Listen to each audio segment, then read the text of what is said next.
నమస్తే, welcome to HMTV to the point. నేను శిరీష. భారతదేశంలోని చాలా ప్రాంతాలలో పురుషులు తమ అత్త కుమార్తె, మామ కుమార్తె, సోదరి కుమార్తె మొదలైన వారిని వివాహం చేసుకుంటూ ఉంటారు. కానీ ఓ చోట మాత్రం సొంత చెల్లెల్ని పెళ్లాడతారు. భారతదేశంలో కుటుంబ సంబంధాలకు చాలా ప్రాధాన్యత ఇస్తారు.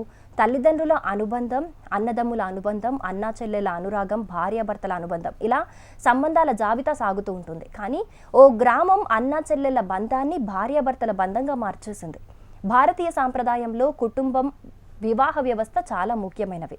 భారతదేశంలోని చాలా ప్రాంతాలలో అదే సంబంధాల నమూనాలను అనుసరిస్తారు. చాలా ప్రాంతాలలో పురుషులు తమ అత్త కూతురు, మామ కూతురు, అక్క కూతురు మొదలైన వారిని పెళ్లి చేసుకుంటూ ఉంటారు. కానీ భారతదేశంలోని గిరిజన సమాజాలలో ఒకదానిలో పురుషులు తమ సోదరీమణులను వివాహం చేసుకుంటారు. ఒకే తల్లి కడుపున పుట్టిన స్త్రీ, పురుషుడు వివాహం చేసుకుంటారు. చాలా ఏళ్లుగా ఈ పద్ధతి పాటిస్తున్నారు. ఛత్తీస్గఢ్లో గిరిజన జనాభా ఎక్కువ. అక్కడ దురువా అనే గిరిజన సంఘం ఉంది. గిరిజన వర్గానికి చెందిన ఈ ప్రజలు సామాన్య ప్రజల కంటే కాస్త భిన్నమైన జీవన విధానాన్ని అనుసరిస్తారు.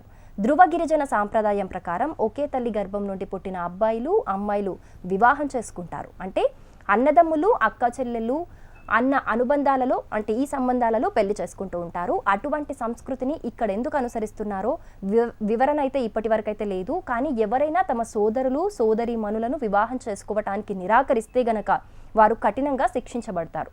ఈ గిరిజన సంఘం సంస్కృతిపై తీవ్ర అభ్యంతరాలు ఉన్నప్పటికీ తమ జాతిలో జనాభా పెరుగుదల కోసం ఇలాంటి పద్ధతిని అనుసరిస్తున్నట్లు చెప్పుకోవటం గమనార్హం. For more interesting videos stay tuned to HMTV digital.